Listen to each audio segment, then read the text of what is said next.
ketika Hudson Institute menjadi pemrakarsa pelepasan dolar backed by gold. Dunia terdiam. Peristiwa tahun 1971 tersebut membuat dolar menjadi uang terkuat di dunia, bukan karena backed by gold atau memiliki underlying emas. Namun underlyingnya adalah hutang negara lain yang semuanya berbasis proyek, berbasis industri. Amerika melepas emas sebagai jaminan mata uang dolar. Mirip dengan tahun 1920-an hingga 30-an di Jerman sebagai negara kalah Perang Dunia Pertama dan Jepang setelah kalah Perang Dunia Kedua. Keduanya tidak punya emas untuk memprinting underlying mata uang mereka. Tapi underlyingnya pakai mesin perang bagi Jerman, dan bagi Jepang underlyingnya membangun infrastruktur perkeretaapian serta industri manufaktur. Dolar di tahun 1971 melepas jaminan atas emas adalah menggunakan MMT, Modern Monetary teorinya Michael Hudson. Sejak saat itu Amerika menjadi negara superpower pertama di dunia. Tahun 80-an hingga tahun 90-an, Michael Hudson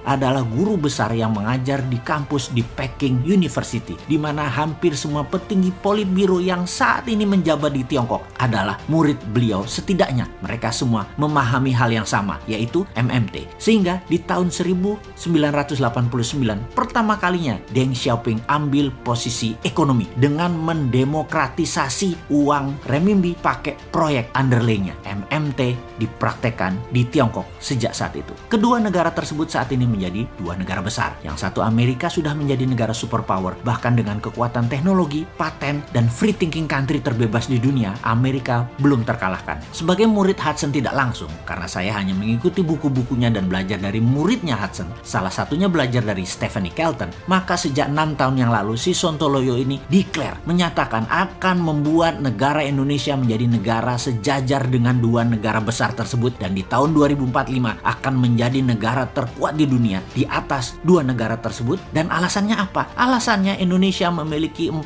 hal yang Tiongkok dan Amerika tidak punya. Amerika dan Tiongkok hanya pakai MMT saja sudah jadi negara besar. Indonesia punya kekuatan lain, yaitu punya sumber daya alam bawah tanah. Itu satu poin. Kedua adalah kekuatan sumber daya alam di permukaan tanah yang subur dan memiliki air yang cukup banyak. Lalu kita punya kekuatan isi laut, itu nomor 3. Dan terakhir, nomor 4, lokasi strategis kekuatan maritim dunia, karena laut di tengah negara Indonesia dilewati 100.000 kapal dagang internasional. Ditambah kekuatan New Economic Model atau MMT atau Mardigonomic, Indonesia pasti menggila pertumbuhannya. Gunakan 4 kekuatan asli alam Indonesia tersebut atau geoekonomi ditambah ekonomi model yang agresif, maka dalam 20 tahun ke depan Indonesia itu game changing country. Saat ini kalau masih old mind yang menjabat dengan polanya ngutang ke asing, nyekek leher rakyat dengan pajak yang tinggi, membatasi free thinking bisnis dengan aturan membelenggu karena aturannya banyak pesanan oligar, maka Indonesia tidak akan berdaulat dan tidak akan menang dengan old mind kayak begini. New mind akan membebaskan berpikir dan bertindak setiap warganya untuk hal yang produktif. New mind melihat potensi Indonesia itu besar. New mind melihat potensi SDM, sumber daya manusia Indonesia itu sangat kreatif. Namun kebijakan politik,